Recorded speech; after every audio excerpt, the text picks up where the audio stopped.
Good evening, everyone, and welcome to Spoke's Holyrood Hustings 2021. I'm Martin McDonnell, and I'm the meeting organiser. Please note that your microphones will remain muted during this event and your cameras turned off. You can see and hear us, but we can't hear and see you. Questions can be asked via the questions facility in your control panel. Please be brief and keep them relevant to the level of the hustings, i.e. things relevant at Holyrood level. We'll then prioritise your questions and have as many as we can answered briefly by all of the candidates. They'll only be seen by the Q&A chair, Caroline Brown, and the event organisers. They don't get seen by the rest of the audience.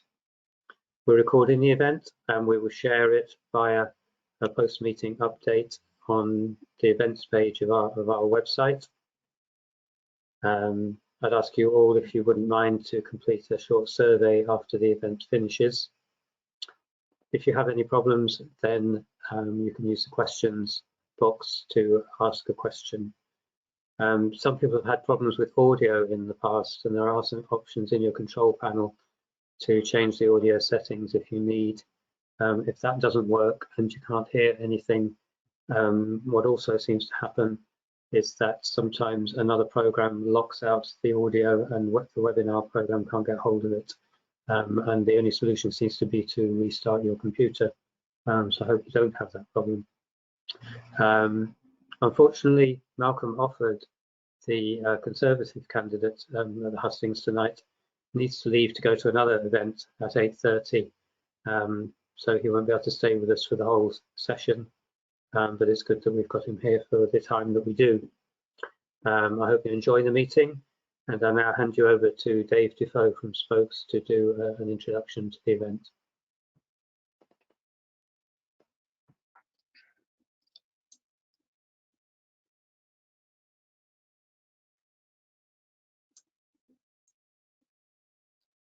Hello, am I visible there?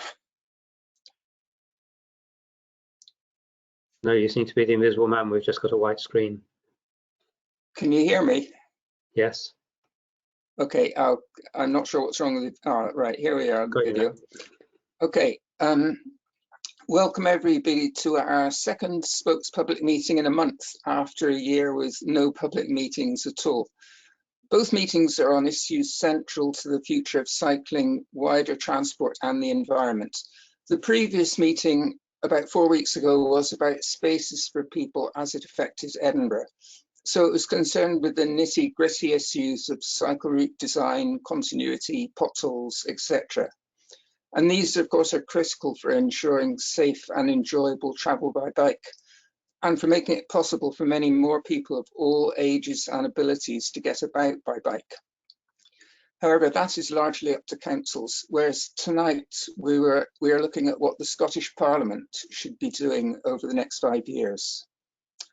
Parliament forms the laws which regulate what councils can and cannot do. For example, the last Parliament gave councils powers to set up workplace parking levy schemes, but on the other hand, it forbade them from extending such schemes to cover large customer car parks, such as out of town. Government also provides most of the cash for active travel schemes. Importantly, government can and should give a strong political lead to councils, to businesses, indeed to everyone. And it's also for Parliament to see active travel in the wider context of transport and the environment. On the environment, climate change dangers have been known to scientists for many years, but only slowly percolated into public and political consciousness. We were reminded last week that several decades ago, a few high-profile figures, such as Prince Philip, the first president of WWF, were already alerting the public and politicians to what science was saying. But sadly, little was done, and we're now at the stage of accelerating rapidly into real climate crisis. Climate must be a top issue, perhaps the top issue for the new Parliament. Targets for 2030 and 2040 are all very fine, but action is needed now because carbon dioxide accumulates in the atmosphere. It does not disperse in the way that some pollutants do. Transport, as we know, is now Scotland's top source of climate emissions. Within transport, active travel and more local lifestyles are central to a solution. I guess that tonight all our speakers are likely to support active travel, but your task as the audience is to ask the tough questions which help to differentiate between the speakers. After all, you've only got 2 votes in May. One is for a person, your constituency MSP, and one is for a party, your list MSPs. And incidentally, with postal votes arriving from today, there's a new article on our website discussing how to make the best of the 2-vote system. So I've been trying to think of difficult questions too, and here are 4 that I've come up with. First, active travel funding. This rose a lot in the last Parliament, but from a very low base, and it's still only 3.5% of total transport. Spokes and Living Streets have done a calculation together that to make all successful Spaces for People schemes permanent across Scotland with quality redesign and materials, and that includes Edinburgh's town centre extended footways and Edinburgh's 40 kilometres of main road cycle routes, this could require up to £800 million for the whole of Scotland, which is 7 times higher than next year's total active travel budget. Another difficult question, especially for a politician, which parts of the transport budget would be reduced in order to substantially raise active travel cash? 3, would you make it easier for councils to reallocate road space away from moving and parts traffic to create protected cycle lanes and wider footways? And 4, the government has announced a target to reduce car kilometres 20% by 2030. That is an incredibly tough and bold target to set for an entire country. Most important, how would each party reach that target? Chris Stark, who is the head of the UK Climate Change Committee, told the Scottish Parliament that the target will not be met under current policies because, he said, they are all carrot, no stick. And we all remember the miserable failure of the 2010 target that 10% of all trips should be by bike in 2020.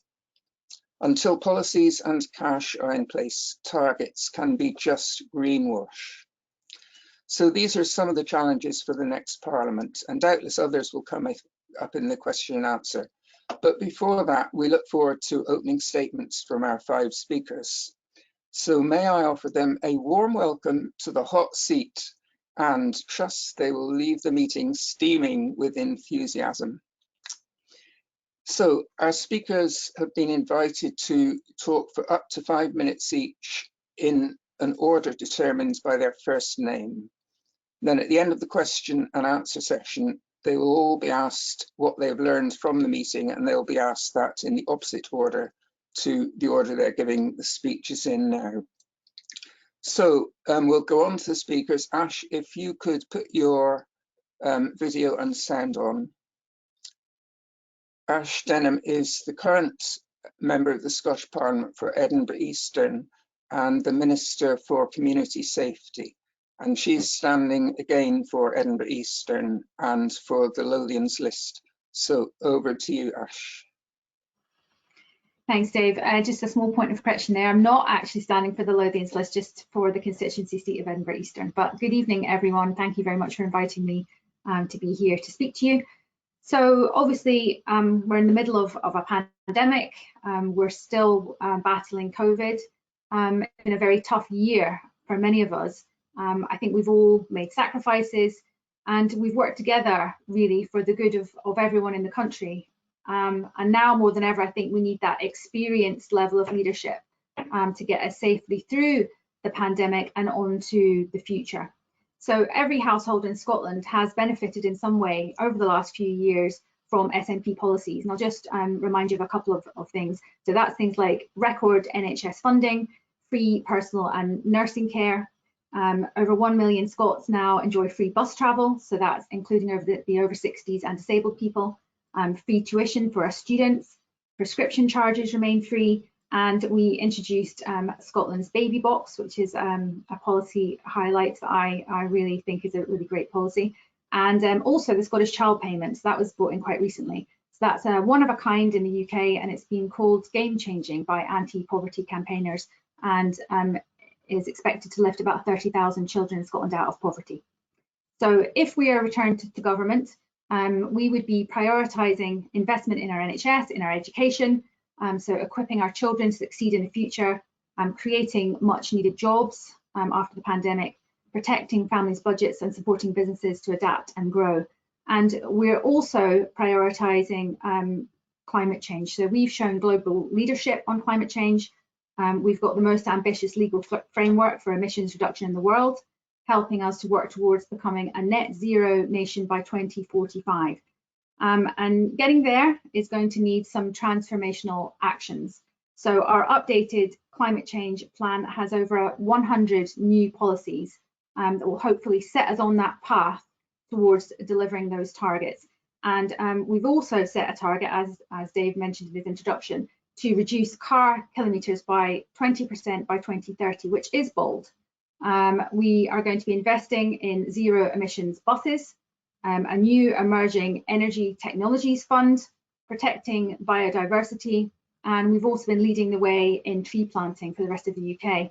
And we're investing in creating active freeways. So that's direct, segregated routes for walking, wheeling and cycling. So we want there to be a transport revolution.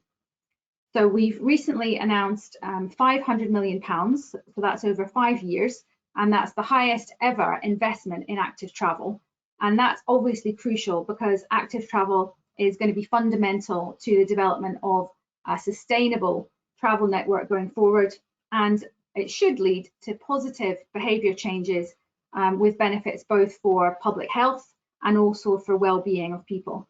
And we're committed to an active travel vision of working towards walking and cycling being the most popular mode of travel for short everyday journeys. We've funded things like the e-bike grant, the Scottish Cycle Repair Scheme to ensure the delivery of world-class cycling infrastructure. We appointed an active travel commissioner, and that was to help encourage an active nation where more people can enjoy the benefits of walking and of cycling. Over £50 million of the active travel budget goes into places for everyone. So that's active travel infrastructure programme every year to build on and off-road, segregated walking and cycling routes, safer junctions and improved design of place. And in response to the pandemic, the Scottish Government has made £39 million available to local authorities through the Spaces for People programme, and that was to assist with temporary walking, wheeling or cycling infrastructure. And then just today, the SNP have announced a policy to give free bikes to all school children who are not able to afford them, to hopefully get our young people more interested in cycling. So I think the pandemic has all, it's made us stop, it's made us think about what we value and the things that are important to us.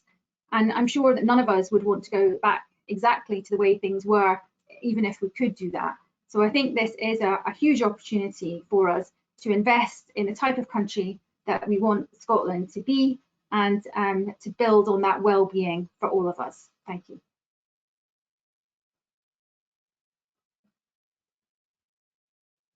Thanks very much, Ash. That's great. You kept to your 5 minutes very nicely there.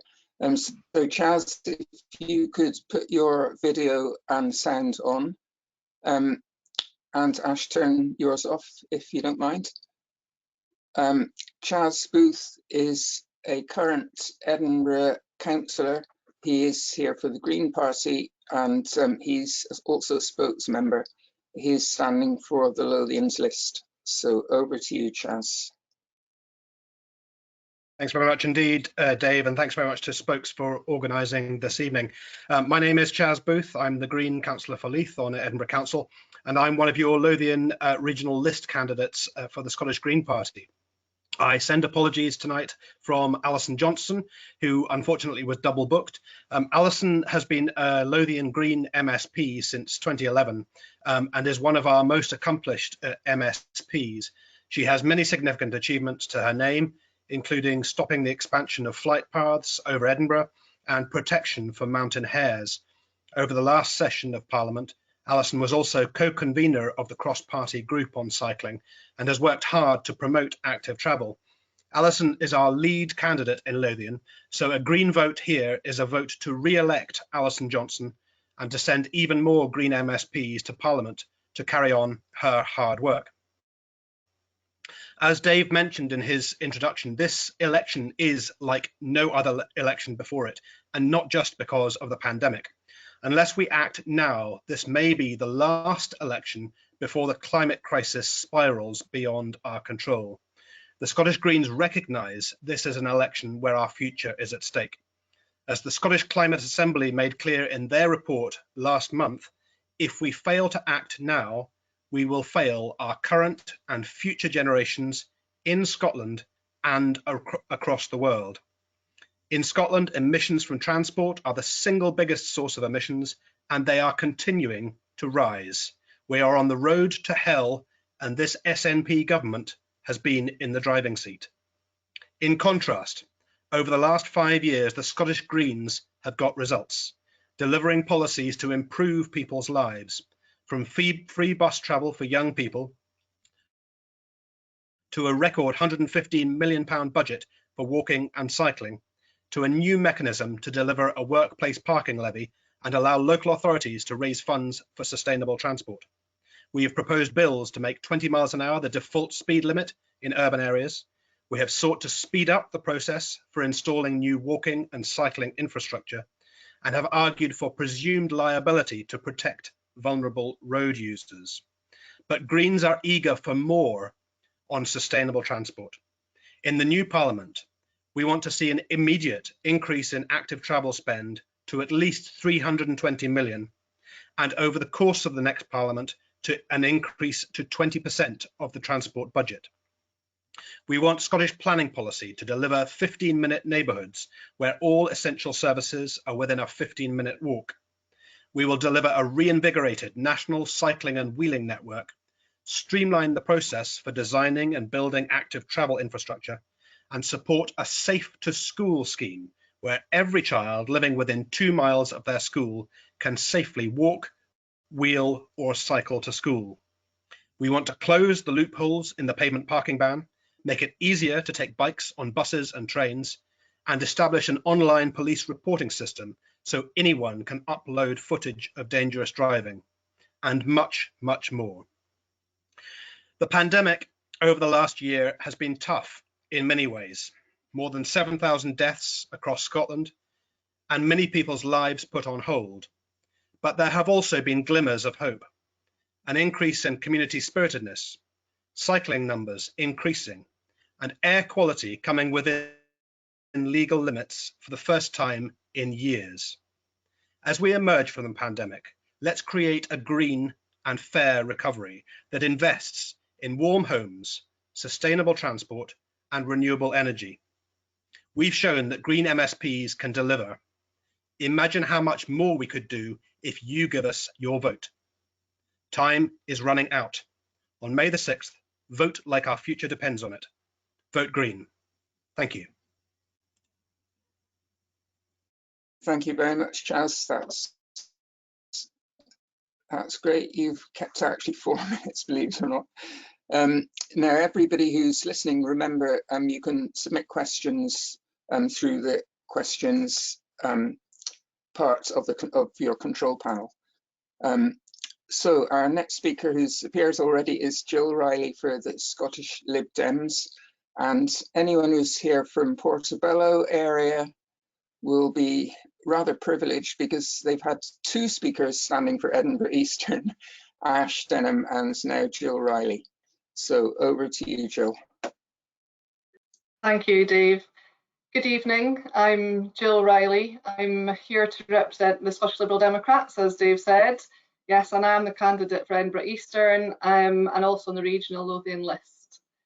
It's great to be invited here tonight to talk about our transport policies. I know there will be a lot of cyclists here, so I would just like to point out to you that I have 3 bikes. I'm also a big walker around Edinburgh, and pre-pandemic I used to walk 3 miles each way to work. I also have a car which I really only use for 2 reasons: to get away from Edinburgh for some sort of active pursuit, or getting to far-flung areas of the city with a boot full of political leaflets quite often. But as a party, we have a wide range of policies, from active travel, like walking and cycling, to rail, roads, ferry and flying. We want to put recovery first. And as we do, we will make changes to transport to respond to the new ways of working that the pandemic has brought. Transport has to connect people. We will make sure that every part of Scotland has an excellent local transport system and good links to the rest of the country. Transport has to be sustainable. Along with heat, transport is the sector where least progress has been made on cutting carbon emissions. So as LibDems, we will move every form of transport away from fossil fuels. Transport has to meet the needs of the community and not just line the operators' pockets. That's why our policy is for locally controlled oversight of integrated transport, including new powers allowing communities to set the patterns of bus services, for example. Our specific policies include increasing public confidence in electric vehicles, and we'll do this by progressing towards a network of well-maintained rapid chargers. We'll also make changes to make it easier to make journeys by bike or on foot, and we'll reopen railway lines and stations, whilst at the same time moving away from fossil fuels on the train network. And we will implement single through tickets and swipe cards that work for a journey on buses, trains and ferries across Scotland. So you just need 1 ticket to go across any of these transport types. I know the audience is interested in active travel, and we have some key policies we'd like to implement in this space too. We'd change time planning processes to make sure roads have separate spaces for cyclists, walkers and motorists, and we keep them all safe. We'd have a new challenge fund to help install showers and changing rooms in workplaces and community spaces. And we'd decarbonise commuting through more support for e-bikes. We'd also bring forward the delayed £50 million programme for active freeway routes from town centres to outlying neighbourhoods. And what about the kids? Well, we need to get children interested in cycling and at the earliest possible opportunity. At the moment, only around 4% of children cycle to school, but we would plan so that every child has done their cycling proficiency test by the end of primary. But how will we as the Lib Dems implement these transport policies? Well, if I look to our party's constitution, we aim to disperse power. We believe that the role of the state is to enable all citizens to contribute fully to their communities and to take part in the decisions which affect their lives. So what does this mean in relation to transport? Well, the Liberal Democrats want to involve people in their transport choices. Often the simple answer is to ask the people what they think. My day job is in project and change delivery, and I know when making changes that impact people how important it is to bring people with you. And this is really true when it comes to tackling the climate emergency and changing how we travel. We do that through consultation, through listening, and through representing people and their views. So I look forward to hearing your questions and views tonight.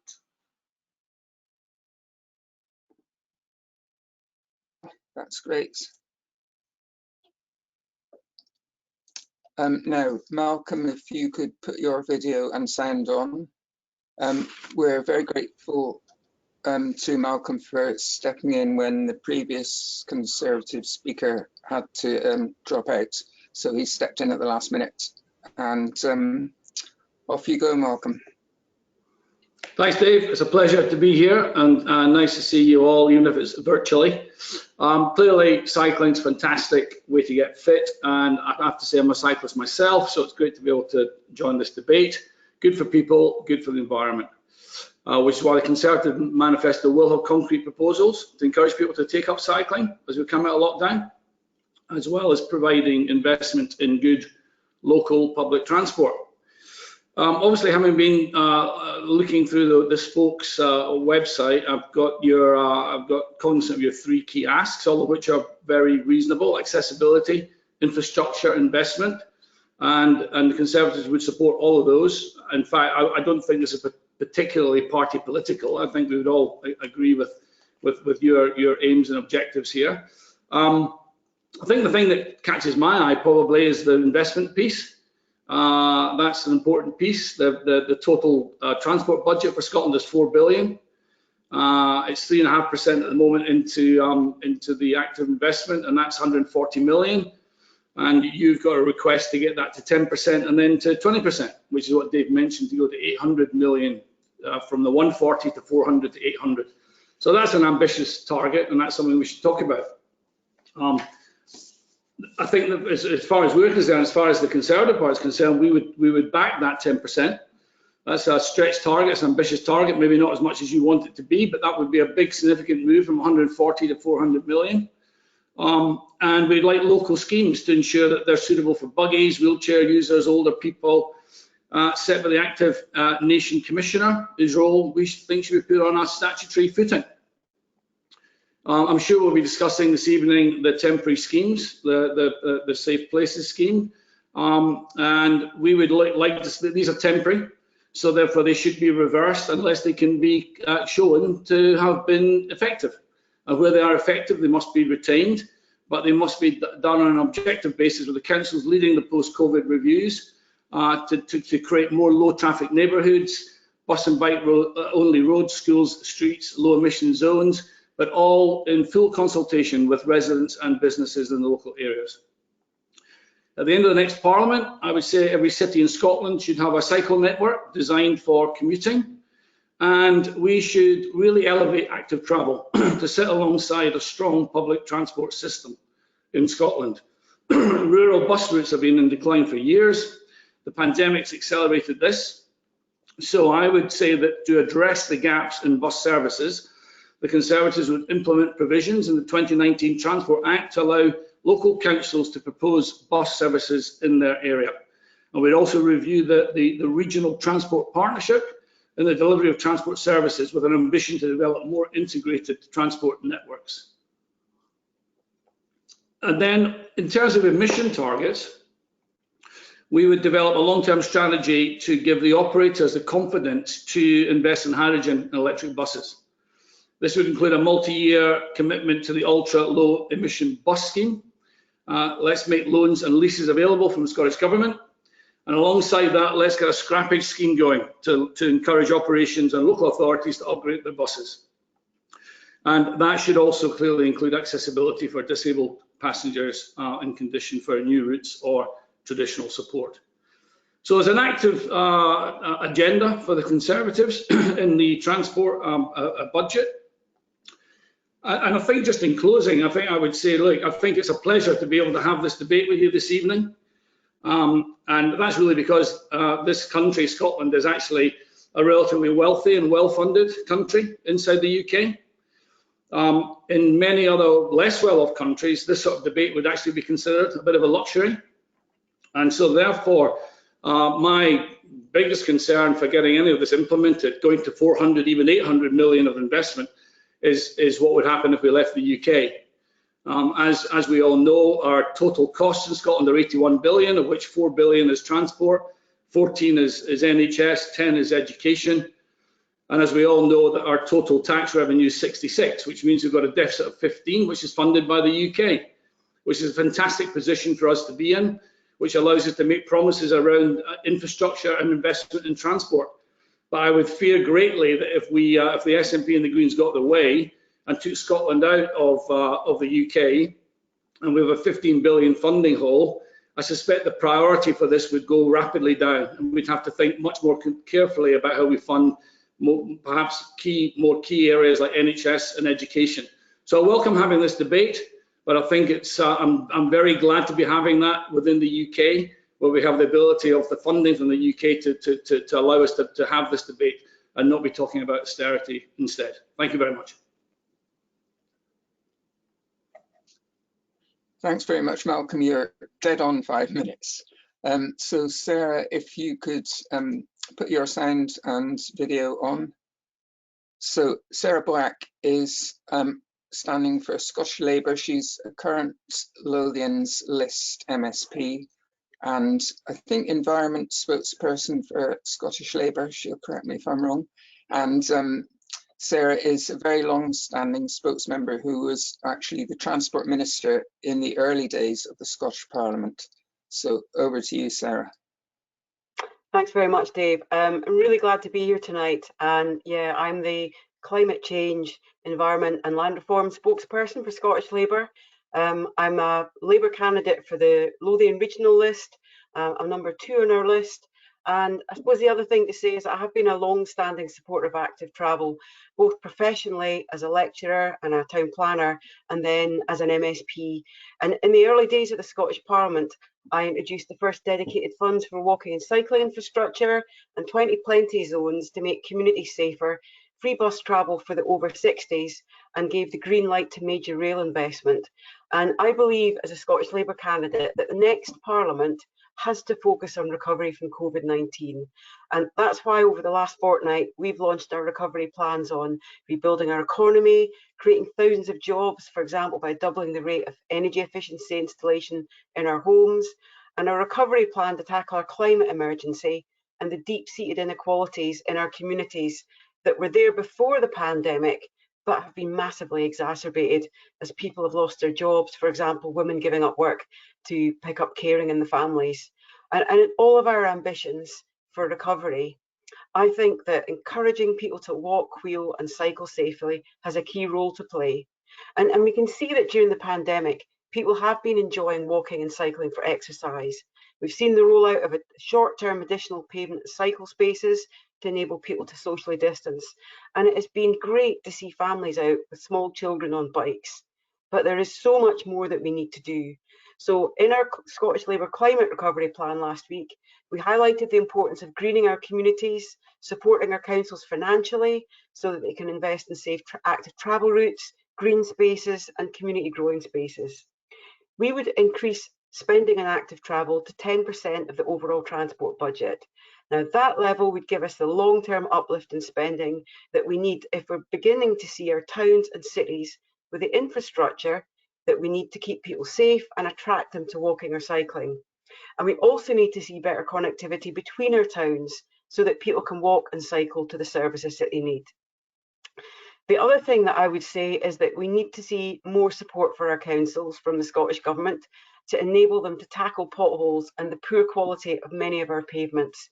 That was one of the first things I did when I was Minister, because we had the backlog then of lack of investment from a Tory government. Now it's lack of investment from the SNP government. We'd also introduce free bus travel to the under 25 to encourage young people, whether they're students or in work, to get into the habit of using public transport and not to see the car as an aspiration, and to have more opportunities for people to rent cars. We'd also support councils to get the powers that we added to the Transport Act in 2019 to enable local authorities to own their own bus companies like we have in Lothian. And we'd support local authorities to give them the skills and information needed to get going to set up those bus networks and companies. It is an urgent priority for us, and we'd want to see green buses that are built in Scotland.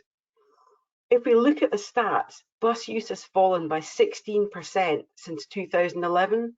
So coming out of the pandemic, it's not just that we need to persuade people to use buses more, we have to make sure there are actually the services available for them for the journeys they need to make. In the year before the pandemic, train use fell by 1%. So it's time for us to see the Scottish Government running the ScotRail contract, investing in rail capacity, including for bikes, and for new routes to give people real alternatives to the car, and a much more joined up approach to services so that enables people to walk and cycle as part of their journeys and use buses and trains as well. And I would just say we've not seen enough ambition or investment from the SNP government. We need to change how we plan and invest in our communities. And the research in Edinburgh showed that new housing is being built and it doesn't have bus services or dedicated walking or cycling routes. And that means that people are forced to buy cars, families having to buy 2 cars to get to work and get their kids to school. And that is totally unacceptable, and it's sending us in the wrong direction in terms of people's affordability of transport, but also the climate emergency that others have talked about. And if you look at the Edinburgh section of the STPR2, it's got very interesting stats, and they got a clear link between lack of affordable, reliable public transport and people using their cars. So if I was elected to the next Scottish Parliament, I'd want to see the Strategic Transport Review and the next National Planning Framework joined up, making it easier and safer for people to walk, wheel and cycle, not just for long journeys, but with the advent of electric bikes for longer trips too. And I think we'll need to work hard to support people to recover from the pandemic, whether it's their well-being, their physical or mental health. So making it easier for people to walk, wheel and cycle has got to be part of the solution, and it's good preventative health measures. Now, I've been to Hustings in the last week, where there's been some agreement on climate and nature emergency priorities, on creating new jobs and building affordable homes and investing in tackling our fuel poverty crisis and regenerating in town centres. But public transport, bus, tram, rail, quality walking and cycling infrastructure in Edinburgh has got to be built in from the start. And we've got to reshape our communities where the infrastructure is not there at the moment. And it's got to be a much bigger priority in the next Scottish Parliament. So I hope that we get enough Labour MSPs to play their role to make sure we can make the difference, so we get the cross-party agreement to build the support for that change. So great to be here, and I very much look forward to tonight's discussions. Thanks.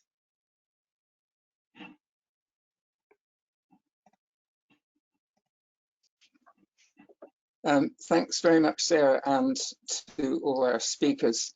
So you may be wondering why I've got this face covering on. Well, if you listen carefully to the announcements, then all will be explained. So before I go on to the QA, a few announcements. There's lots of background information about the election on our website, including other local hustings we know of. And as I said, an article about how to make the best use of the 2-vote system. There's also a national active travel hustings coming up, jointly held by Cycling UK and Pedal on Parliament Scotland. There's a link to that in our website elections article. That's April the 20th. Then on April the 24th is Pedal on Parliament 2021. Due to COVID, there cannot be any mass rides, but there's a campaign to literally shine a light on active travel. So if you look at the Pedal on Parliament website, you can find all the details.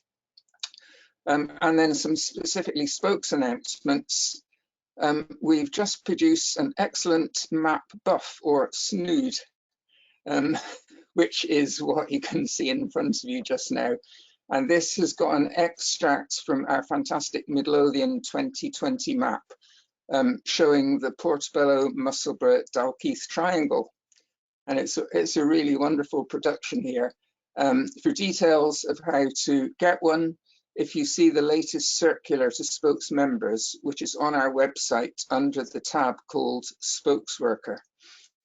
And if you order a map, you can get a buff for £3, otherwise £7 for a single one and £3 for each additional one.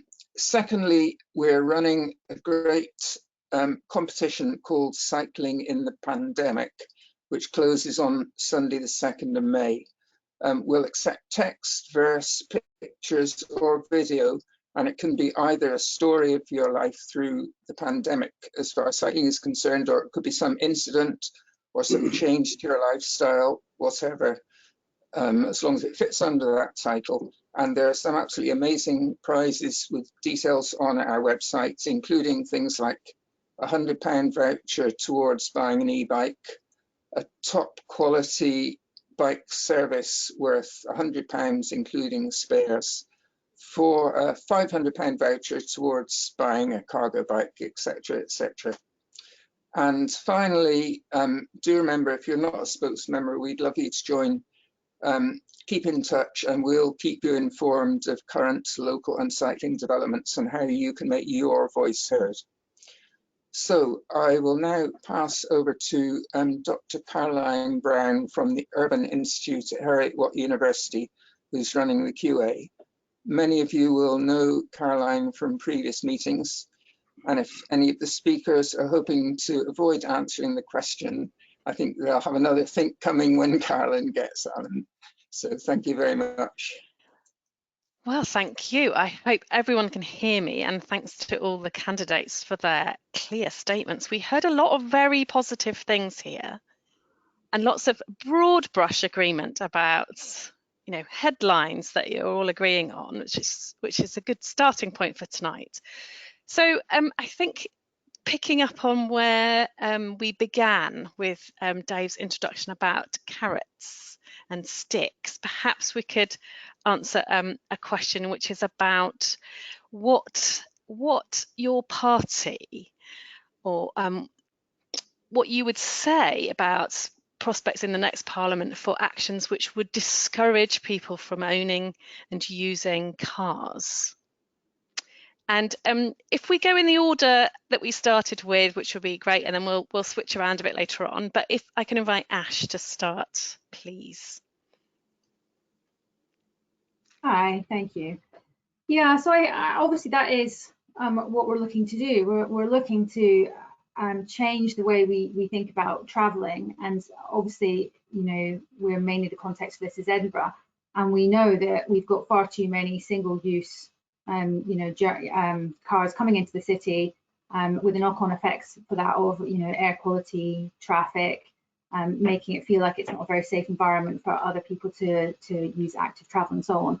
So we want to encourage people to make that shift. I think I think there are various ways you can do that, and I also there's quite a bit of discussion in a number of the presentations about the 10% figure. So just to clarify the SNP position on that, so we've just announced in our manifesto that we are going to commit by the end of the next Parliament that we will put 10% of the transport capital budget into active travel. So just to put that on the table at the beginning. And I think for me, I think the best way to encourage people to think about their journeys is to do, I think, the way we plan our spaces. So there's this idea about the 20-minute neighbourhoods. I think that's a really good one. And I think I would agree. Obviously, I represent Edinburgh Eastern, and you know, you can see that there are areas of the city where there's a lot of people living there, where they're needing to get to, you know, work and jobs and study elsewhere, and they're not that well served with public transport. So obviously that's part of the picture as well. So we want people to be able to have access to public transport so they can get to work, and discourage people from using their cars. And I think the way you do that is by having really accessible public transport that people feel safe using. I think the way that you encourage people to cycle is to make them feel safe as well, so that they feel safe and it's pleasant and enjoyable. And that's the way I think that you go about it. I'm not so keen on the, you know, I don't think I'm so keen on the carrot idea. I would stick rather. Yeah, I think the way you do it is to encourage people to do it because they want to make that choice. That would be, I mean, that's the way I think it works best, to make people make positive choices because they feel positive about doing it themselves. Thank you. Then we'll move on. Thanks, Ash. Chaz Booth. What are your sticks? Thanks very much, Caroline. I mean, first of all, let's agree that we have to have sticks. All of the evidence, all of the international evidence suggests that simply providing good quality alternatives, if you continue to allow people to drive cheaply, and if you continue to allow the price of motoring to go down compared to the price of public transport, you will not achieve modal shift. All of the international evidence shows that. Paris, for example, they had excellent public transport, no modal shift until they started introducing disincentives. Greens have already done this. We forced the SNP to introduce a workplace parking levy. That power will come in very soon to help local authorities raise much needed cash for active travel. But we want to go further. In our manifesto that was published this week, we say that we want to introduce the powers to allow local authorities to introduce congestion charging, crucially without the requirement for a vote beforehand. We want to see what Stockholm has done, where they introduced it, showed the benefits, and then had the vote afterwards, and there was overwhelming support for it. We also want to see parking charges to disencourage the most polluting cars, and we want to see a wider rollout of that workplace parking levy. So it's not just workplaces, but it's also large traffic generating out of town developments such as supermarkets. So the Greens have already taken action on this in opposition. We want to see far more action in the next Parliament. Super, thank you, Chaz. Then I'll invite Jill, please. What are your sticks? So I think I'm maybe a bit more on the carrot side. I think we need to make it easier for people to make the choice not to get into their car. So we need to invest in public transport. We need to invest in park and ride facilities. And we also need to make it safer for people to walk and to take their bikes. I've spent quite a bit of time touring on the bike, and I have been to Europe. And having spent time in some European cities, which you can clearly see the walker, the cyclist and the road all have their own areas, it seems much safer. Lots more people would bike that way. And I think that's the key things. We need to make it easier for people to make the choice to not get in their car, invest in public transport and make it safer to cycle and walk. Thank you, Jill. That was very concise. Well done. Then I'll go to Malcolm, please. Thank you, Caroline. So I'm much more interested in incentivising people than punishing people. So let's make it a positive. Let's give them a positive reason to get out of the car and onto bikes and walking. You know, for those who live in these cities, these cities are Victorian, Georgian cities. They weren't designed for this sort of level of infrastructure. So we need to completely redesign our cities. It's not going to happen overnight, it's going to happen in 12 months, but let's make a 5-year, 10-year plan to redesign our cities. That is certainly possible, to make them much more active, travel friendly. And then in terms of cars, there are certain people who require car transport. They're going to need to use their cars. But let's get them out of petrol cars and let's get them into electric cars. And from what I can see, there's just not the right amount of investment going into that side of things in terms of electric capability. There's new built houses in Edinburgh right now going in with no capability to have electric car charging points. So if that's happening in new build, what about all the existing infrastructure that already exists? That's light years away. So my view is let's incentivize people rather than penalize people.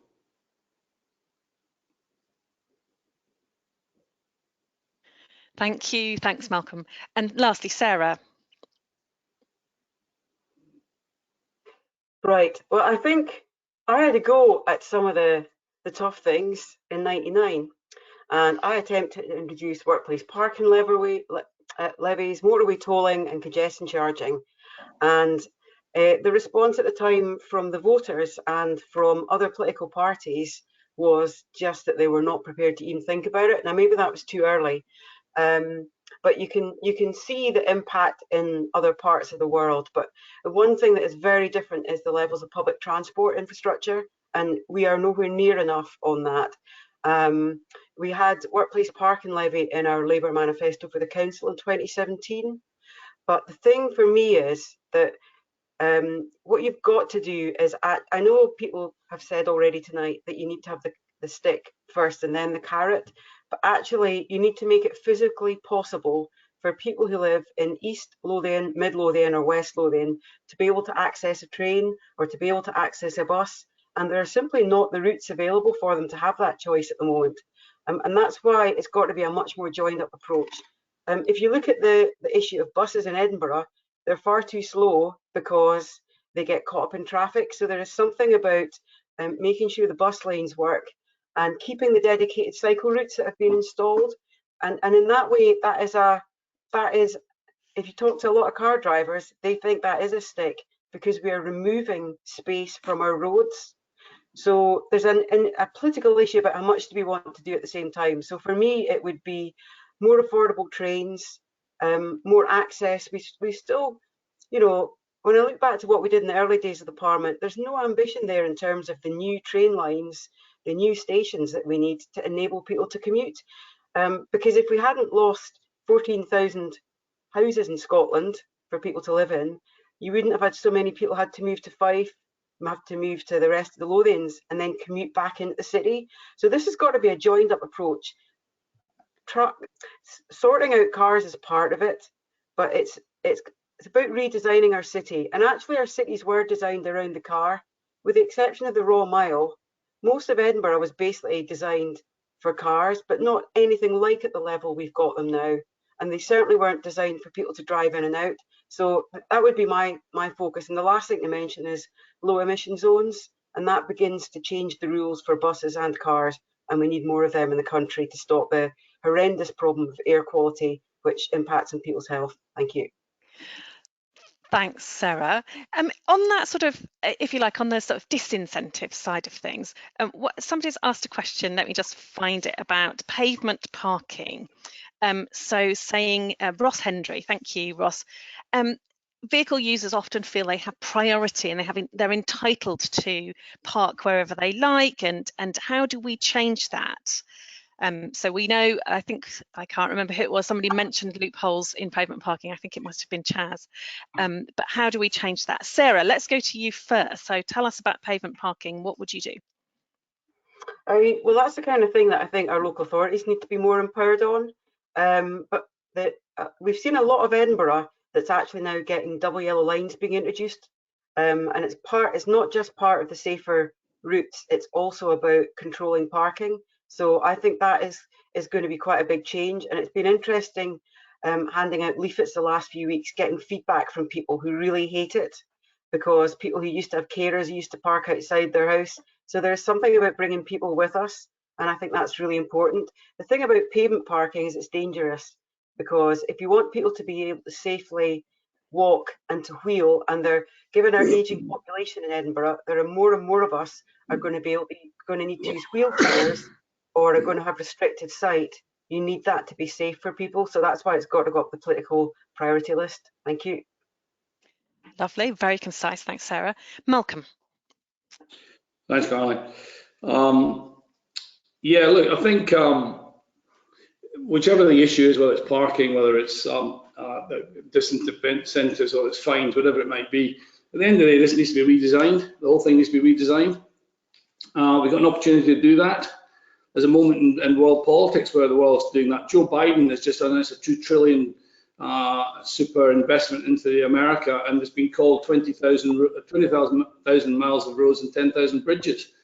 So the whole of the Western world is looking at their cities and redesigning them. And so therefore, let's redesign take all of these into account, with consultation with residents, with businesses, with local councillors, with all of us. Let's sort it out over a 10-year plan. The key thing, though, is it needs money. It needs investment. And that's what I just keep coming back to, is that we can have this conversation so long as Scotland stays as a wealthy, well-funded country inside the UK. But I'm very nervous if we're not inside the UK and we've suddenly got a 15 billion hole in our financing, we're going to be talking about austerity. And I'm afraid, I'm really worried that this conversation won't be happening, because we're going to have to be talking about other things like hospitals and schools. So I'm up for the conversation. Let's make it an investment. Let's rearrange our cities. But I have to say, I'd far rather do that. I think there's more chance of making this happen if we stay inside the UK than leave. Okay, I think it would be good to not go into the independence debate. That's not what this is about. We really are focused on transport here. So we'll just set that to one side. Independent, just talking about the money, and the money is, yeah. The transport budget is $4 billion. But and we can need we to move? Transport budget, that's what I'm trying to say, Caroline. Can we move on from that? Thank you, Malcolm. You've made your point very eloquently. Thank Jill, you. Coming to you. Yes, I think street clutter is a big problem for all sorts of reasons, for people that are disabled and want to use the pavement to get along, also people, mothers with prams, people parking on pavements is a big problem, and we would look to implement more of the stick to make sure that that doesn't happen if we were in power. And I think it brings on to some of the situations we have with the conditions of the roads and pavements. And I think that's been quite a problem for cyclists in using cycle lanes, for example. I think we need to make sure that the roads are in a good state in order to encourage people to use use them when they're not in a car, because if the cycle lane's a mess, then we'll not want to cycle on that. I think that's one of the problems that we've had with the spaces for people thing. But yeah, I think street clutter is a big problem. We need to make it easier for people to walk and also to cycle, things in the way to stop them being able to move, whether it's to do with cars or other clutter on the road. We definitely need to stamp that out. Thanks, Jill. Now, I'm really sorry. Malcolm has to leave us slightly earlier than the other participants. So I just wanted to invite Malcolm to just give us a closing statement, anything that you've taken away from tonight's conversation, although it's been a little bit curtailed. Malcolm, No, I just give you a minute. I'm sorry I got to leave. I think the point is that everyone's very passionate about this, and I think all parties agree with what we're trying to do. We've got to clean up our cities. We've got to get more active travel. It's good for health. It's good for the environment. It's good for mental health. It's good for everything. But we need to invest. We really need to invest on a long-term plan. And all I'm saying is I think we've got a much better chance of talking about investing in cycle lanes and giving away free bikes for a wealthy, prosperous country. And I'm worried that we will not be that if we leave the UK. So please stay in the UK and we can get all this sorted in the next 10 years. Thank you very much. I'm sorry I've got to leave now. That was super concise. Thank you for joining us, Malcolm. It's much appreciated. Thank you.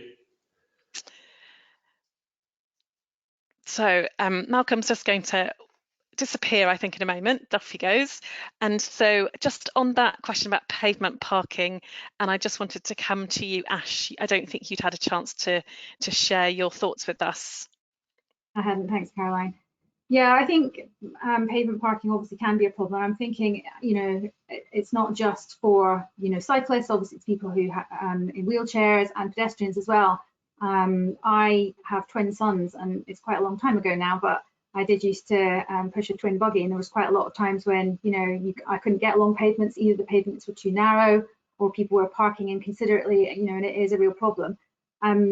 I think, and as part of the question, we were talking about, or there was a suggestion, car users, you know, feel like they're the priority.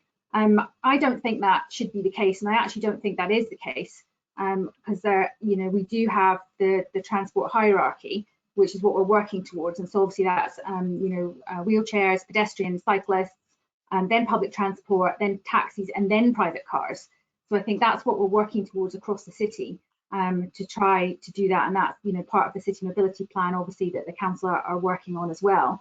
And, you know, there is investment in this. So if we just look at COVID as the example, which I talked about in my opening speech, and spaces for people, you know, the Scottish Government did provide funding for that. Edinburgh Council, I think, got quite a large amount of the funding that was available for that, you know, and they were able to take that investment, and quite quickly they were able to then create these sort of safer spaces that they'd taken over from roads for people who wanted to make use of them for active travel, and also to use that sort of keep the public health messaging by keeping, you know, apart. So I think that can be done. I think the investment is being put in, and I think with the spaces for people as well, there obviously is the opportunity to look at those temporary schemes and potentially look at going forward making them permanent. Lovely, thank you very much. Okay, so let's move on. We've talked a little bit about some of the negative things. There's been a couple of questions that have come in which are about cyclists, and so I think some of you have mentioned school children and training for bikes. I think, Jill, you mentioned that, training for children at school, and the SNP have made a commitment, as you said today, Ash, about free bikes for kids who can't afford them, which is a very wonderful pledge to make. But what about training for cyclists, and particularly people who are sort of nervous cyclists or first-time cyclists coming back to cycling? What about them? What would you be offering them? Ash, I'll come to you this time. Yeah, I think that is a good policy. Obviously, the SNP manifesto only came out today, so I've been sort of scrambling to look and see what's in there. So I think that bikes is a good offer, because I think, you know, some people can't afford a bike. I think that's just, you know, that's just the way it is for some people. And obviously, if we want to, I think maybe starting people off younger, cycling when they're children, it maybe is a good way to get people into sort of healthier habits that they possibly will continue with as they're older. So I think this is a good option. And part of that in the manifesto was also about training cycling safety for children as well. So I think that's really important. I don't cycle very much at the moment, so I think this is the sort of thing I think about sometimes is what would get me back onto a bike.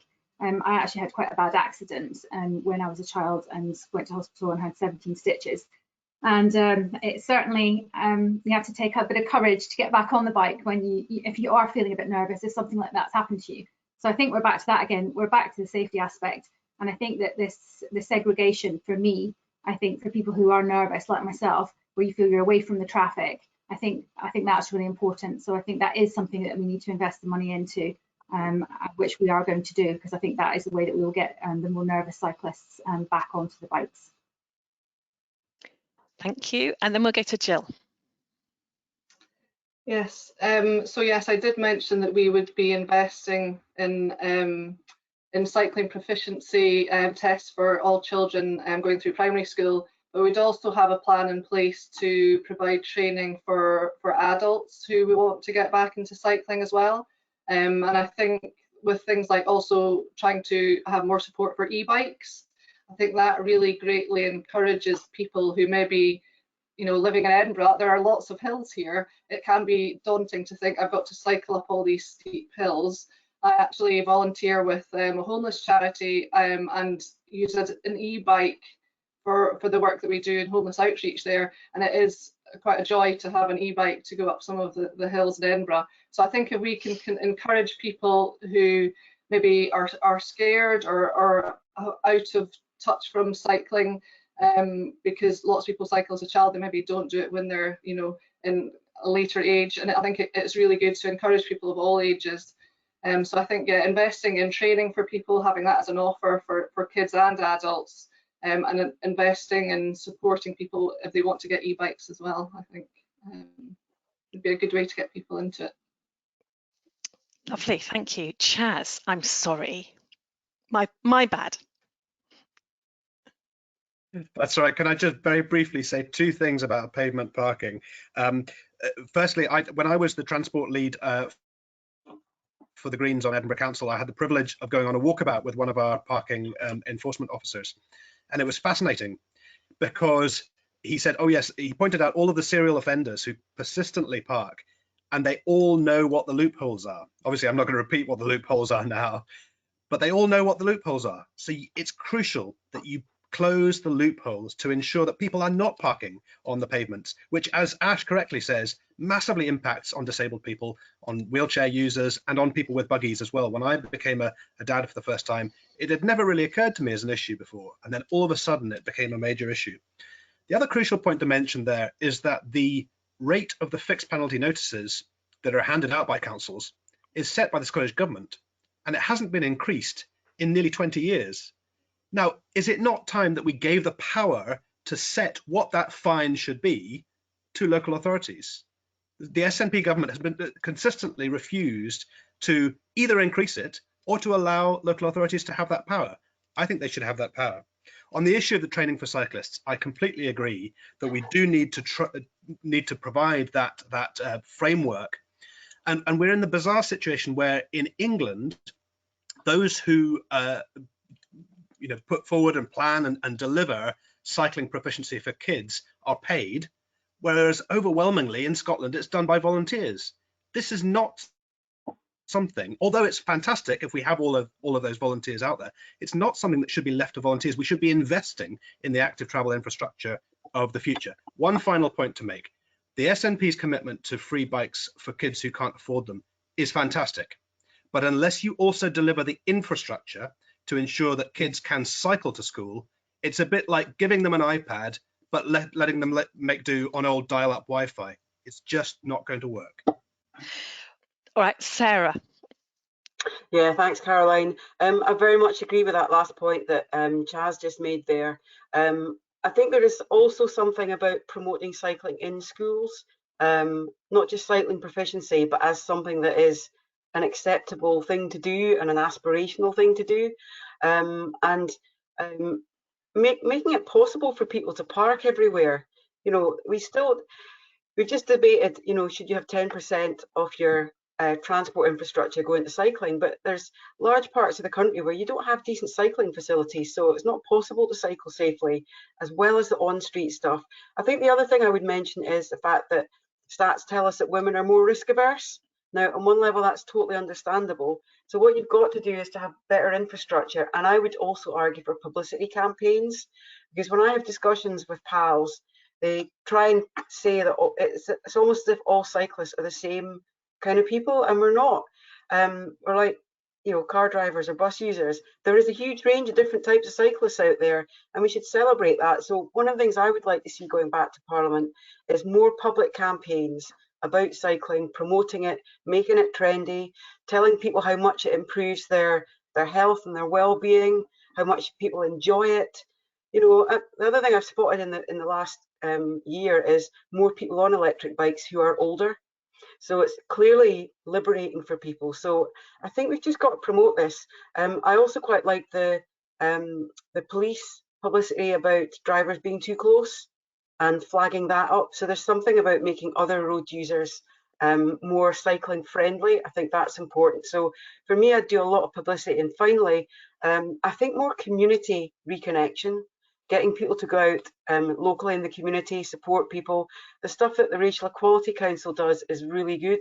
It supports people to actually get used to cycling. So I think community-based initiatives, making them more accessible and advertising them. Thanks, Caroline. Thanks, Sarah. Lovely. So you slightly judged that, some of you, but we'll move on, I think.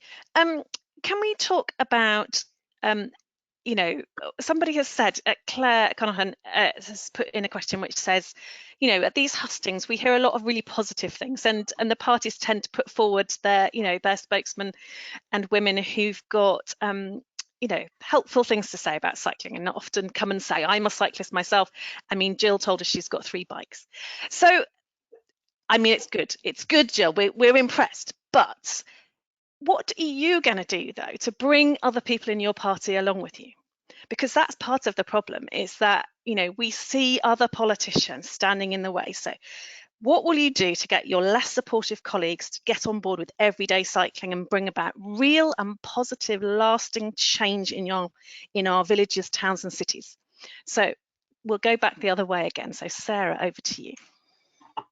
Well, the starting point is making sure that people put folk on the, whatever the committee is after the election, they put the people that are committed to this agenda on that committee, whether it's the economy committee or a transport committee, also on climate change, so that where you've got the accountability process in the Parliament, you've got people who are signed up to this agenda. And I can think of the people, I think that I know people I have to persuade, but I equally know there's a whole bunch of new people I hope are going to come to Parliament with different attitudes. So the other thing that we've done in the Labour Party is our Socialist Environment Resource Association has been lobbying our whole policy framework process, and that's where we got to the 10% of investment, and when we came to the ideas about tackling potholes, because it was lived experience from our members and also listening to the lobbying we got from other parties. So actually putting that in the manifesto is really important. It's also important to have the leadership from all the party leaders, so that it's not just the person who's friendly towards cycling. It's got to be for all of us, and it's bringing people with us. And I think the climate emergency, to be honest, has to be used as a game changer alongside rebuilding our health after the pandemic. I think there's a massive public health problem that will have built up, because it's nice to have seen people out walking and cycling, but there'll be loads of people who've been stuck in the house, and there's something about how do we get them out afterwards as well in a safe way. Thank you. Jill. Thank you. Yes, I think, you know, as I said in my opening remarks, I think, you know, bringing people with you is a really important way to make sure that changes can last. I think that's true of trying to bring the public with us when we do consultations, but also, as you say, within parties, we need to bring people with us so that we can implement these policies, because it sounds like we all have positive, green thinking, active travel policies. We need to actually be able to implement them too. And I think the way that we do that is, you know, there are going to be some tough decisions And I think the climate emergency is something that we definitely need to make these tough decisions on. We need to work out, you know, the manifesto says all these clear things that we want to do. We need to turn that into tangible difference. And I think bringing people with us within consultations, listening, speaking to people, it's about understanding how we can implement these tough decisions within communities and make sure that they can land and they will last. I know from the Spaces for People piece, our party was generally positive about these and accepted 75% of the schemes. But I think it's a matter of thinking around what is the best thing for that local community, and speaking to them about what they need and what will last for them. And I think, you know, my party's committed to doing that. We'll move on, I think. We could talk about that for a bit longer, but I think we need to go to Chaz. So how's Chaz? Chaz, have you got any doubters in your party?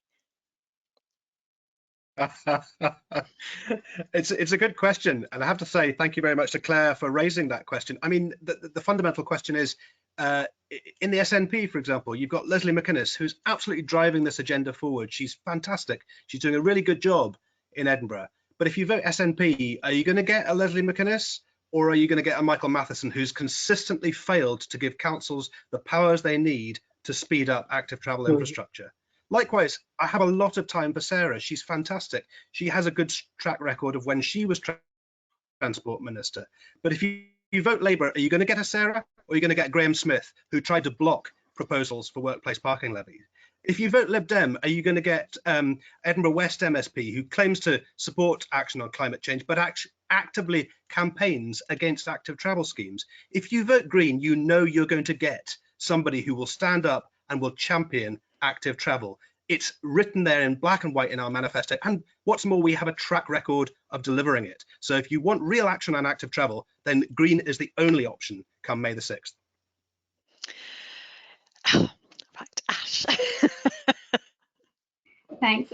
You'll allow me to diverge just slightly. I just want to pick up on something, a point that Chad made, which he, I think, thought was meant to be amusing, which was saying about giving kids the iPad but without the Wi-Fi connection. But actually in our manifesto, we've announced today that we'll be giving kids the iPads and a free internet connection as well. So just to clarify that point.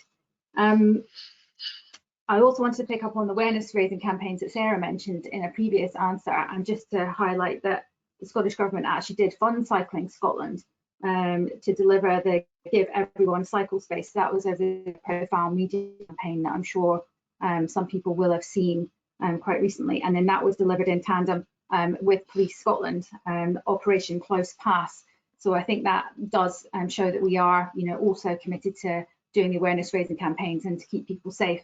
But on to this question, and you know, you were sort of saying you're set up to the question that, you know, parties send along people that are really committed to cycling and they sort of wheel them out to say really positive things. But I mean, I've admitted to you this evening that you know, I'm not a cyclist, and you know, I'm still committed to this agenda because it's important to my party. And I think with all parties, you do get a mixture of different elected representatives, and everybody has their own passions, things that they're really interested in, things that they want to progress. But the SNP is on board with this, so it doesn't matter, you know, who you get from the SNP. The party itself is committed to this. It's on board with this agenda.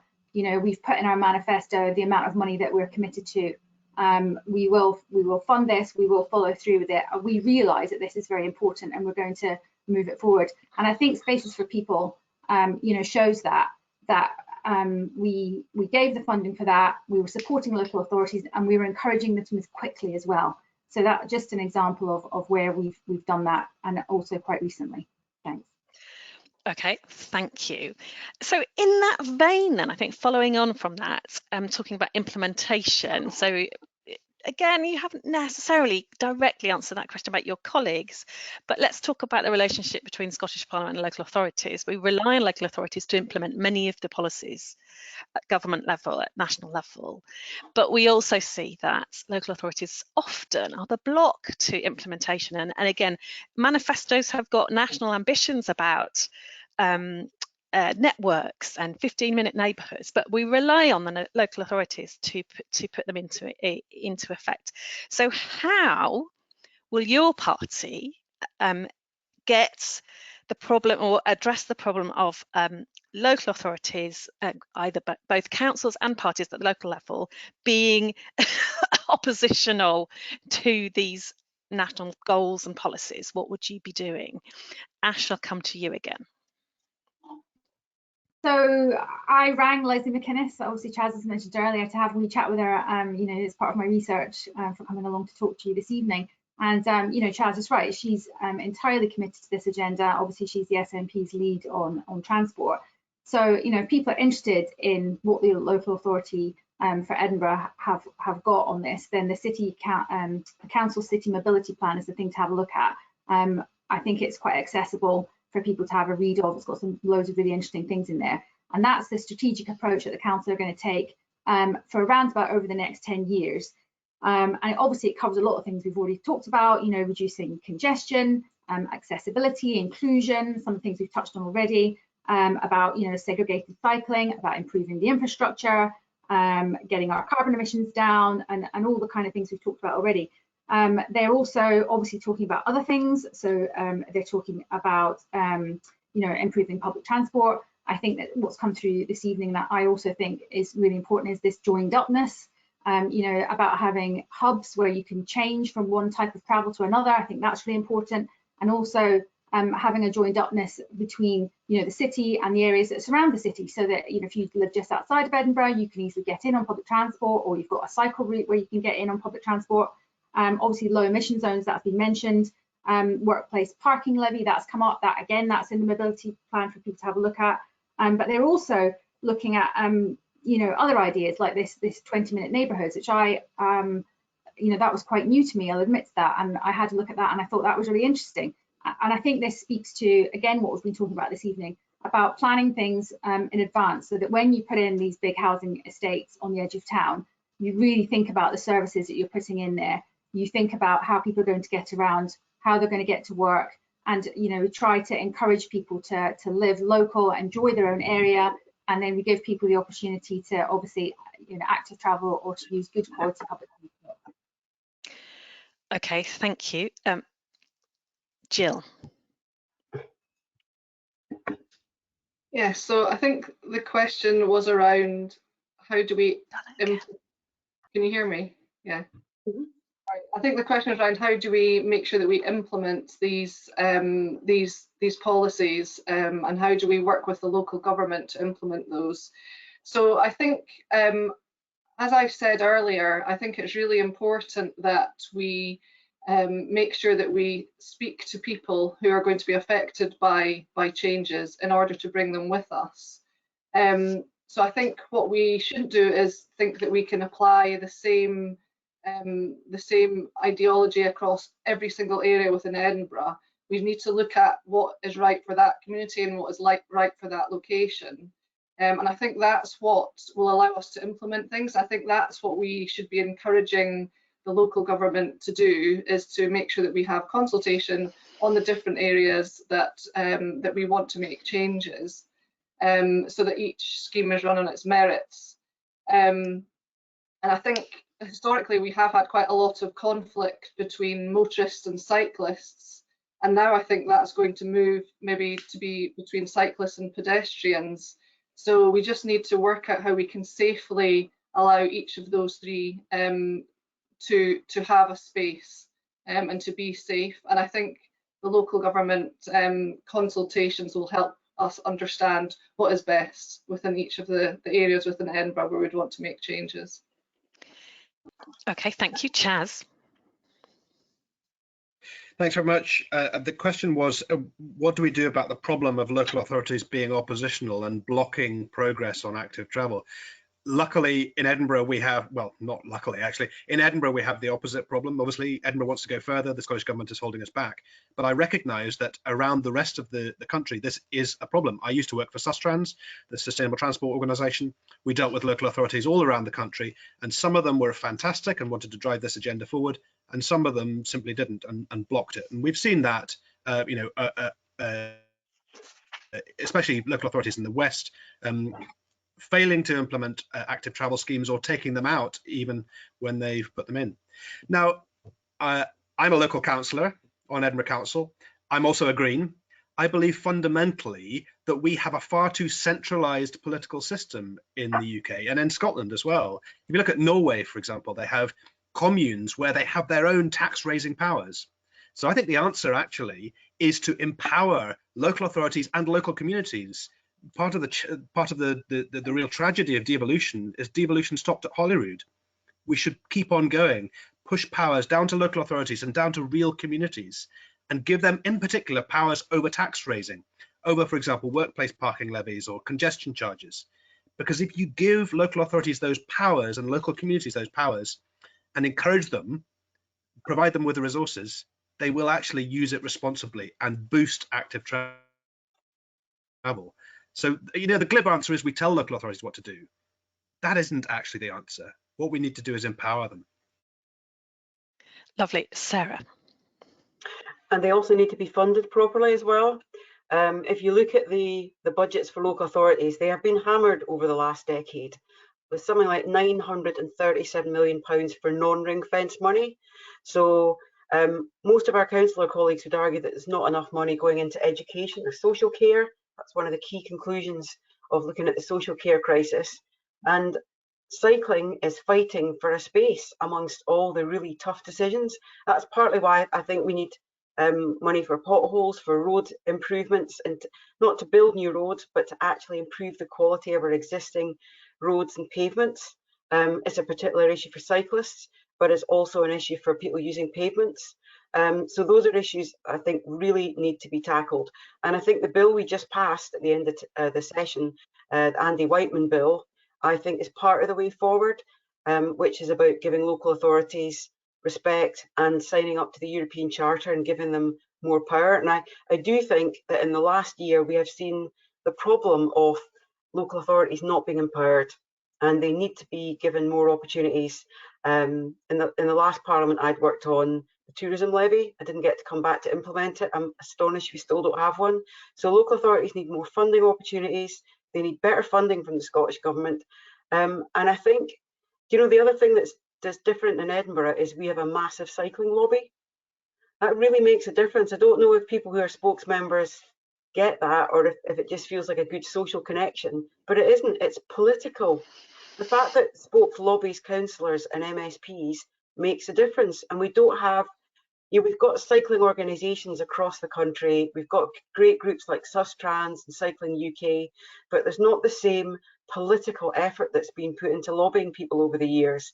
And I think that does make a difference. And you know, we don't have the cycle from Edinburgh to Glasgow to Edinburgh every year, which used to be a really good way to promote cycling. But I think we need to think in different local authorities of having cycling events so that councillors are obliged to sign up and put the infrastructure in. Thanks. All right, moving on, because we're running out of time and there's a few questions still left in the bank. So just picking up on I think a point that Jill just made about the conflict between cars and cyclists, moving towards a conflict between cyclists and pedestrians, and that's certainly, it's come in as a question from Brendan. No, it's not Brendan. Where is it? There's a question here about spaces for people. I'm getting my questions muddled up. Spaces for people. One of the objections has been about the perceived increased risk to pedestrians from having to cross to get to a bus from a bus stop, getting across the cycle lane. So what would you do about that to help people feel comfortable about it and to improve safety for pedestrians, please? It's Robin Wicks, that's who it was. Thanks, Robin, for the question. I'm going to come to Sarah. We're going to whiz round and then we'll try and squeeze in one more question. Okay, Sarah first. Okay, I'll take that hint. Well, I think that means that you've got to involve people like Sight Loss Scotland and RNIB Scotland when there's local improvements made, because I know talking to them about what I thought was a fantastic improvement in Glasgow along Sauchiehall Street, my mates went, this is just a disaster for people who've got sight loss.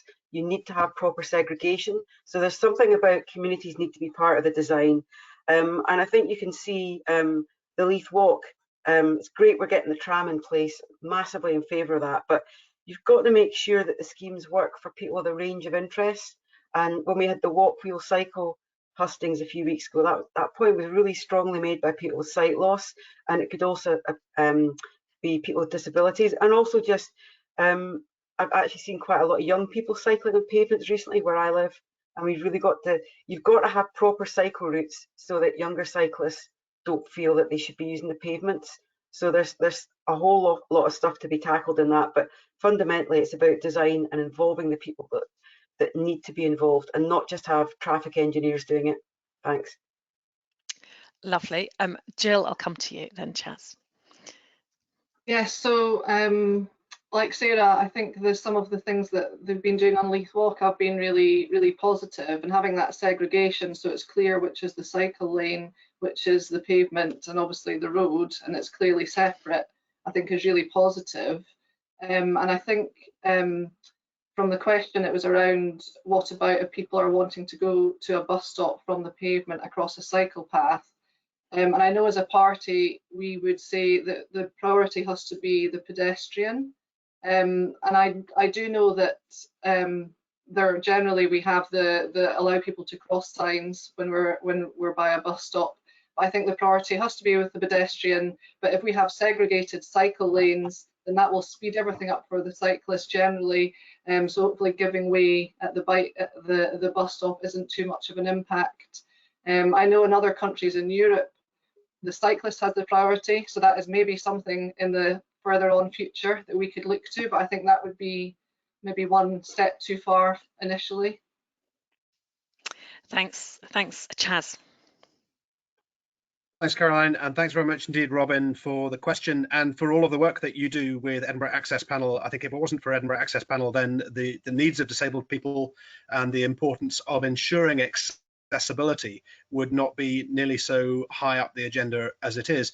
And I think this is crucially about ensuring we design our schemes to ensure that they are genuinely accessible for people, not just with sight loss, but with other disabilities as well. So that's why Greens, for example, have a manifesto commitment that we will revise the national design guidance because it's out of date. It's not fit for purpose and fit for these days. It's absolutely essential that we design our active travel infrastructure in a way that is inclusive of people with all sorts of abilities and disabilities.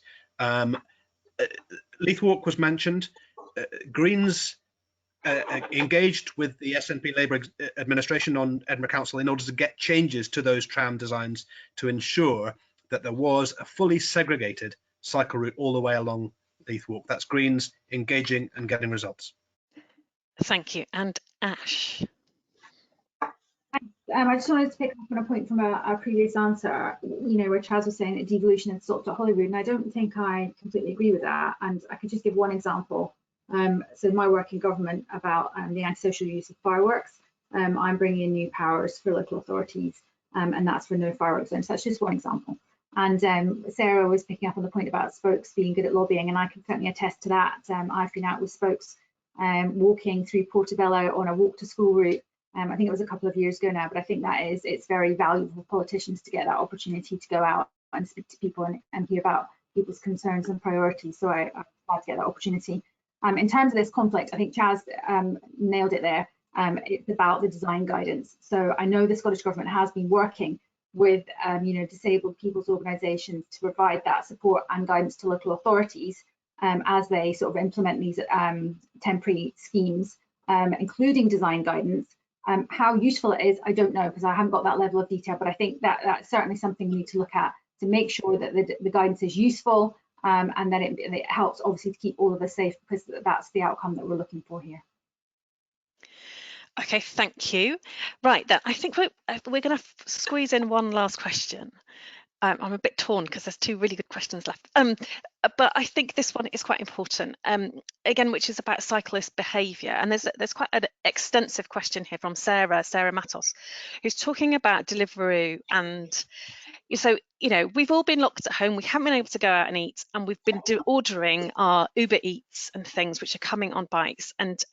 So Sarah's question is about the responsibility of companies like Deliveroo to train their cyclists. And if we're moving towards things like last mile delivery by cargo bikes, you know, what sort of legislation and governance is there going to be around that? So as a last question, again, Ash, I'm going to come to you, and then we're going to move on to the summing up. So I'm just giving you advance notice. There's going to be a little opportunity for you to reflect on tonight and give us your takeaway messages.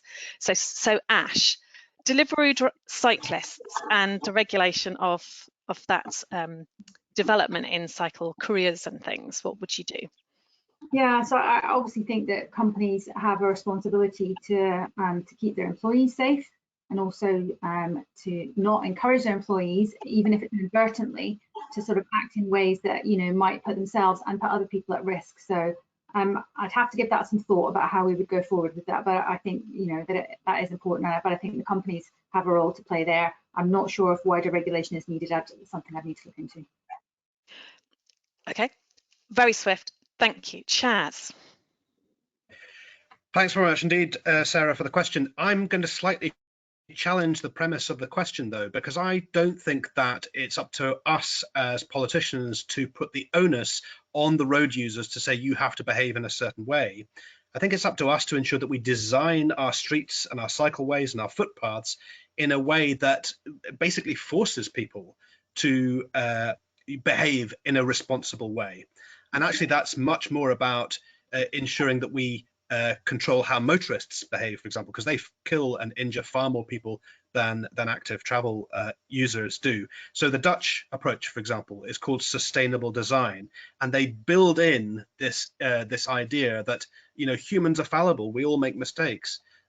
So they try and design the wave of the cycle path, for example, in a way that is logical and easy to use.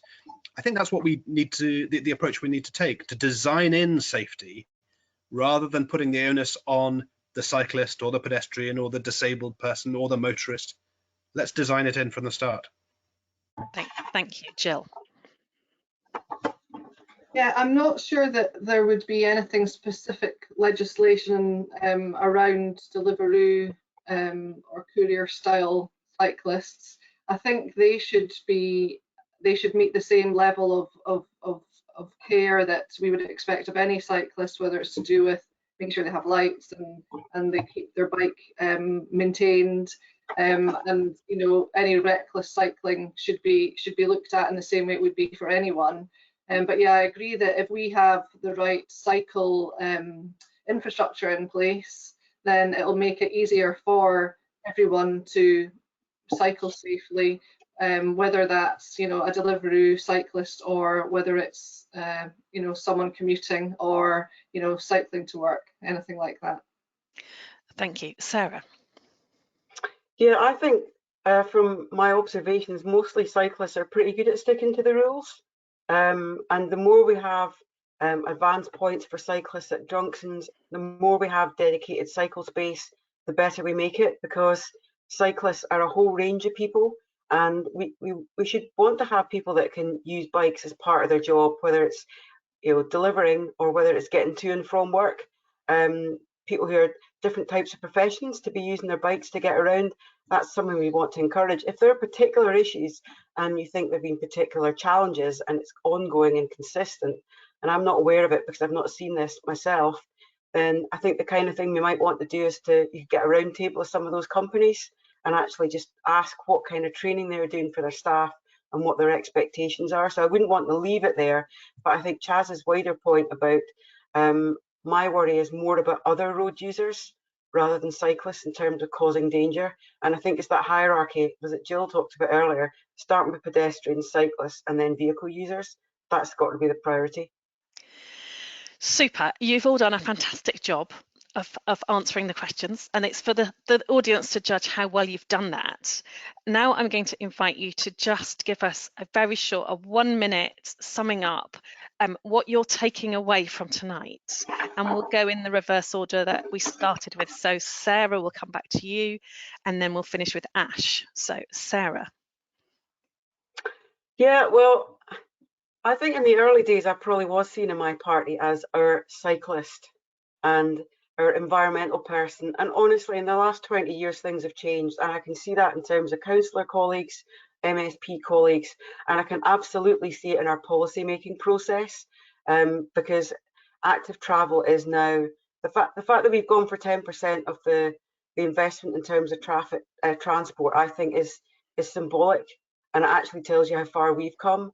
And it also tells you the extent to which the lobbying that all the different cycling groups have been doing has been successful. The challenge, in my view, is making the next Parliament successful, so that we have the jobs recovery, we have the climate recovery, we have investment in our communities and local authorities, because it's great having the discussion in the room tonight, virtually, but we need to be having these conversations across the country. And I would like to see the next Scottish Parliament, whoever's in the Transport Committee, Climate Change Committee, to continue some of the asks and the difficult questions that have been raised tonight, because some of them are for the Parliament and some of them are for councils. And I would love to be back in that Parliament to play my role, but I've also got a lot of really, really good Labour colleagues standing as constituency candidates and list people, and I'd also love to see them elected. Thanks very much, Caroline. Thank you, Sarah. Jill. Yes, well, thank you very much for having us here tonight. It's been a really interesting debate and great to hear some of the questions that have been coming out. I think although we didn't hear the opinions of the people, I think we could get some of it from the questions. So I think it's obviously important that we have a mixture of a carrot and the stick in order to change people's behaviour, get people out of their cars. We can't just only have positive incentive, but we also maybe need to put a bit more in to make people get back onto their bikes and work away from their cars. And I think from a LibDem perspective, we're very much wanting to get local opinions and make sure that we implement things that are locally, centrally focused, and we'll empower local communities to do that. And we'll also look at things like making sure that we can have integrated transport, so that you have one ticket that can get you across, whether you want to go to Colonsay, it would just be one ticket rather than a bus, a train and a ferry. I just want to say I'm also on the Cycling UK website. I noticed on their manifesto it's a picture of me, which I noticed today, which is interesting. Thank you. Well, congratulations on that. That's a notable achievement. Chaz, your 1 minute. Thanks very much indeed, Caroline, and thanks very much indeed to Spokes for hosting this evening. I think it's been really important, really valuable to scrutinise the claims, but also the actions of all of the parties.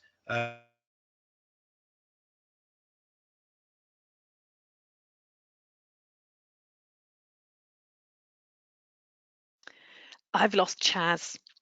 Yeah. I don't know if that's the same for over everyone. the last 5 years, and what we could potentially do over the next 5 years. This Chaz, is Greens will do Parliament, a doubling of the active travel budget, a work. Can I just, Chaz? I'm sorry to interrupt. I'm sorry to interrupt. We lost you for a moment, so we were just looking at you and you were talking and we couldn't hear you. So I want to just invite you to not quite go back to the beginning, but perhaps go back a little bit. Can you hear me now? We can hear you now. Yes.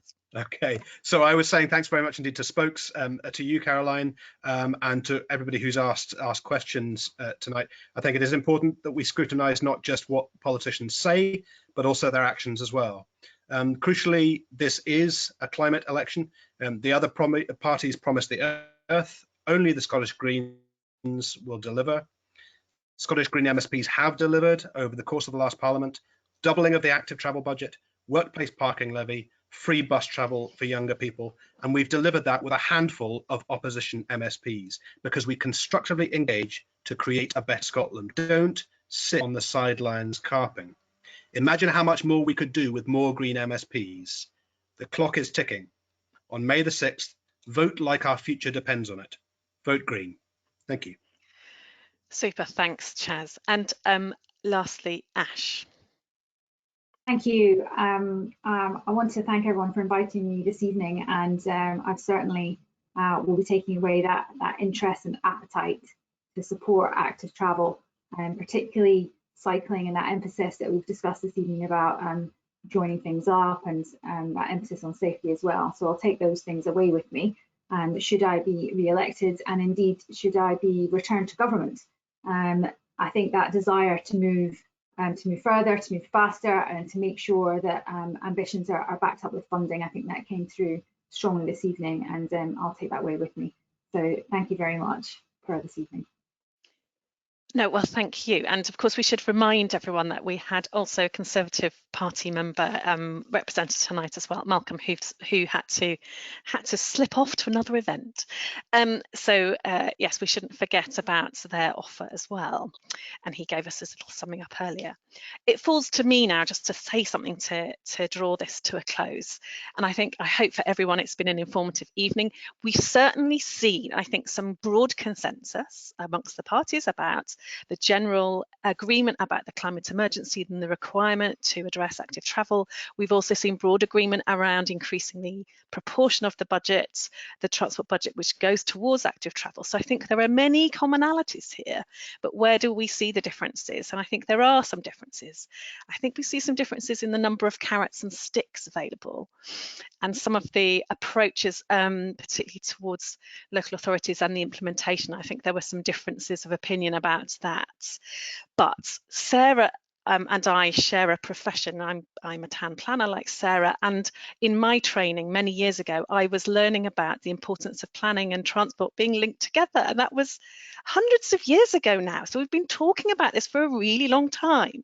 So I would also sort of want to draw on looking at parties' credentials about implementation and actually putting these promises, because it is easier, much easier to write it in a manifesto than it is to implement it. And so I would ask people to think about what we've heard tonight about implementation, and some of you have a lot of experience of that around the table. So, and I hope the people that sent in questions feel that we covered many of those issues. There were things we couldn't cover tonight. There were lots of details about hydrogen and about parking and how much you'd reduce parking, and somebody wanted you to give us all a number, and we didn't have a chance to get into that detail, I'm afraid. But thank you all very much, and let's hand back to Martin, I think, who's going to send us all home.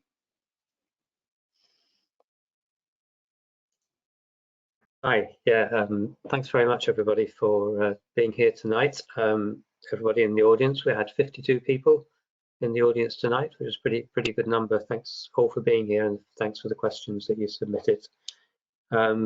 As we've said several times, the event is being recorded, and we'll be posting the video up on our video channel, and you'll be able to access it through the Spokes website, the event page that we've got for this meeting.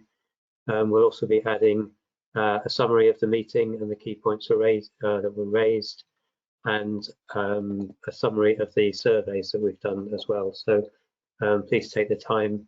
It's just a couple of minutes to complete the survey after the meeting. There's lots of things I'd like to say as well, but I think Caroline and Dave covered them pretty well between them. Over the last few years, we have made a significant increase in the amount that's been spent on cycling and the amount of infrastructure that's there, and the reward has been to see cycling growing. COVID has got a lot more people out on their bikes, and it's been really encouraging to see just how popular cycling can be, and we hope that we can build on that going forward. So thanks very much, Caroline, for excellent chairing of the Q&A session. It's very kind of you to drop in and help us again on this occasion. So without further ado, I'll bring the meeting to a close, and wish you all a very good night, and hope that you'll make the right decisions when you vote. Thank you very much.